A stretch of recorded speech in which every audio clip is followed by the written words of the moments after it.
शिवसेना शिंदे गटाचे आमदार आणि राज्यमंत्री ॲडव्होकेट आशिष जयस्वाल हे आज गोंदिया जिल्ह्याच्या दौऱ्यावर आहेत। त्यांचे गोंदियामध्ये आगमन होताच भव्य बाईक रॅली काढत शिवसैनिकांनी त्यांचे जंगी स्वागत केले। आशिष जयस्वाल हे मंत्री झाल्यानंतर पहिल्यांदाच सहपत्नी गोंदिया जिल्ह्याच्या दौऱ्यावर आले असता यावेळी शिवसैनिकांनी भव्य बाईक रॅली काढत आशिष जयस्वाल यांचं स्वागत केलं। यावेळी फटाक्यांची आतिषबाजी करण्यात आली।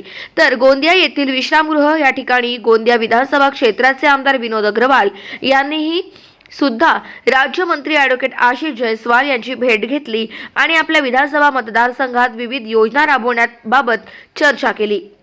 गाव माझा न्यूज करिता राधा किसन चुटे, गोंदिया।